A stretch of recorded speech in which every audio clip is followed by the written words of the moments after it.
Bienvenidos a Relaciones Internacionales.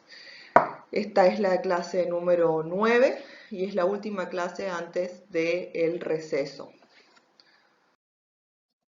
Hoy vamos a ver el paradigma estructuralista, que es el último paradigma que vamos a ver de lo que es en sí las teorías de las relaciones internacionales.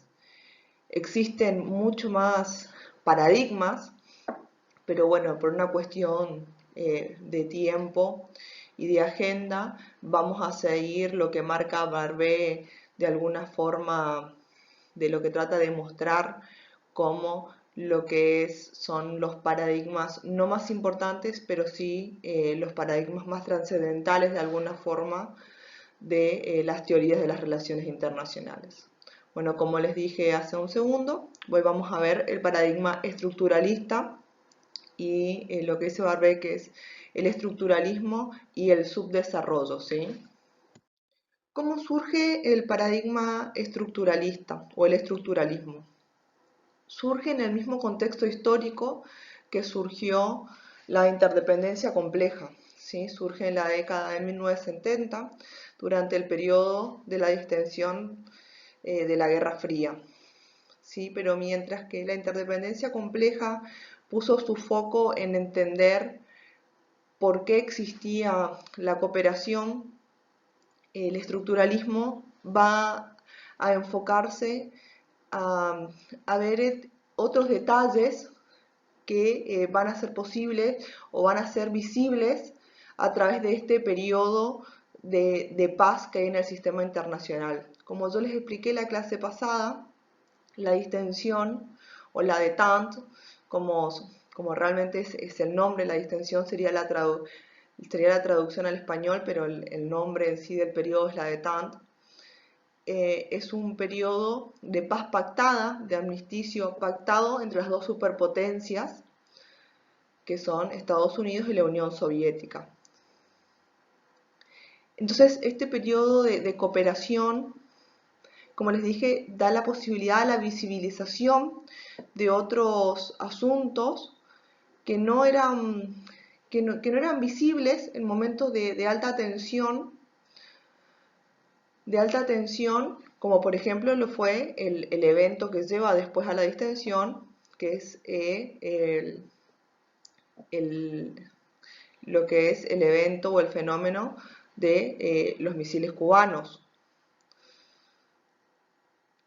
Una de las cuestiones que va a tener en cuenta y que va a llamar la atención a los académicos o a los pensadores del estructuralismo va a ser la relevancia que empiezan a cobrar lo que son los países de alguna forma periféricos, o sea, que no pertenecen a, lo que se conocían como los grandes centros económicos del mundo. Por ejemplo, Japón y Europa Oriental. Estas potencias empiezan a volverse grandes centros financieros y luego van a entrar en crisis. Entonces, esto va a ser un evento que va a llamar la atención de algunos académicos. A diferencia de los otros paradigmas anteriores, el estructuralismo no se encuentra pensando, no se encuentra ni pensando sobre qué hace la política exterior ni cómo incidir en la política exterior de Estados Unidos. ¿Qué busca explicar el estructuralismo? Bueno, lo que busca el estructuralismo es conocer los orígenes, el carácter y las consecuencias del sistema capitalista mundial. ¿Sí? El sistema capitalista como método de producción y todas las relaciones que produce a partir de eso, ¿no? Todas las relaciones sociales y de poder.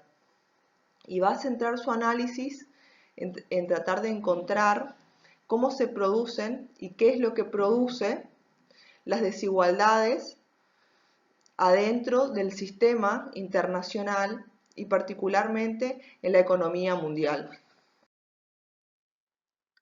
La tradición de pensamiento del estructuralismo es básicamente lo que es el marxismo y particularmente lo que es, se nutre de Robert Cox. También va a tomar muchas cosas de lo que es la teoría de la dependencia, que si ustedes quieren profundizar está dentro de Barbé, lo explica brevemente, pero está dentro del mismo capítulo que tienen este paradigma. A diferencia de la interdependencia compleja, el estructuralismo entiende que el sistema capitalista no permite la cooperación adentro del sistema. Y es una teoría antisistema, ¿sí? Que eso también la diferencia de los dos paradigmas anteriores. Y eso también es decir, está relacionado con que su tradición de pensamiento es el marxismo. El marxismo es un tipo de pensamiento antisistema. Las características del estructuralismo. Bueno, como en el resto de los paradigmas que vimos, vamos a ver la unidad de análisis, la problemática de estudio y la imagen del mundo. La unidad de análisis. Bueno, la unidad de análisis del estructuralismo es el sistema capitalista y sus partes, o sea, el sistema como un todo y después sus partes. ¿Cuáles van a ser estas partes? Bueno, las clases sociales, el Estado o los estados, las empresas multinacionales, los individuos y todas las relaciones que se generen adentro de este sistema. Es decir, que lo que va a observar es el sistema global al que los actores están sometidos y la lógica de dominio que existe adentro del sistema capitalista. Estas relaciones son interpretadas desde dos perspectivas, desde una perspectiva histórica, ¿sí? O sea, desde la perspectiva del desarrollo del sistema capitalista y desde una perspectiva económica, que es esta relación de centro-periferia, particularmente desde la perspectiva de la relación de centro-periferia, es la que está más relacionada con las relaciones internacionales. Ahora lo vamos a ver. La problemática de estudio. Bueno, va a tener dos problemáticas de estudios que están unidas, por supuesto. Uno es el conocimiento de los orígenes, del funcionamiento y de la naturaleza del sistema capitalista. Y por el otro lado, las relaciones económicas actuales y sus mecanismos de perpetuación, particularmente los de dependencia y subdesarrollo. Es una problemática doble que interactúa continuamente en este paradigma, ¿sí? O sea, continuamente se va a nutrir una de la otra. Porque una de las principales preguntas que van a obsesionar a los estructuralistas es por qué algunos pueblos son tan marginales y por qué otros no. O sea, por qué existen pueblos subdesarrollados, por qué la riqueza está concentrada en algunos estados y otros estados son tan pobres, ¿sí? ¿Cuál es la imagen del mundo? Bueno, la imagen del mundo es un pulpo de varias cabezas que viene a representar el centro, que se alimenta del trabajo de los múltiples tentáculos que viene a representar la periferia. La imagen que representa es una imagen de conflicto, que está expresada en términos marxistas de explotación, ¿sí? O sea, hay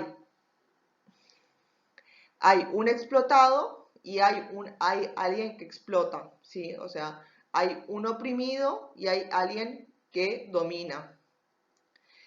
¿A qué se refiere cuando hablamos de centro? Estamos hablando de los países centrales, de los países que tienen de alguna forma la tecnología. ¿Y quiénes van a ser las periferias? Los otros países que, por ejemplo, se dedican a la exportación de productos primarios. Este es el cuadro de resumen que presenta Barbé para todos los paradigmas que vimos: contexto histórico, postdecolonización, ¿sí? Que es la postdecolonización es a partir de 1970 a 1980, cuando será el proceso de postdecolonización llevado de la mano con las Naciones Unidas. La unidad de análisis es el sistema económico capitalista mundial. La problemática de estudio son las relaciones centro-periferia y mecanismos generadores de subdesarrollo. Imagen del mundo, pulpo de varias cabezas alimentados por los tentáculos. Dos consideraciones finales, simplemente para este paradigma, es que al igual que en el realismo, rige la lógica de suma cero. ¿Sí? O sea, ¿cuál es la lógica de suma cero? Que sí o sí hay un ganador y sí o sí hay un perdedor. Pero este ganador se lleva todo y el perdedor se queda sin nada. Esa es la lógica de suma cero. En el caso del estructuralismo, el ganador siempre va a ser el centro, que se lleva todo, y siempre hay un perdedor que va a ser la periferia, que se queda siempre sin nada. Entonces, bajo esta lógica, es un sistema que no genera ningún tipo de interés común y por lo cual no existe ningún motivo para el cual los estados quieran cooperar o que se incentive la cooperación, sino que lo que existe son patrones de explotación. A partir de este momento, para lo que es nuestra materia, comienza el receso. Para el martes 28 del 7 van a estar subida al aula virtual la consigna para el primer parcial. Como les dije, todas las teorías están en Barbé, están en el capítulo de Teoría de las Relaciones Internacionales. Ustedes tienen adentro de lo que es el programa cuál es el capítulo exacto y el número de hojas. Cualquier tipo de consulta, hay un foro habilitado y estamos a su plena disposición. Que tengan un buen receso.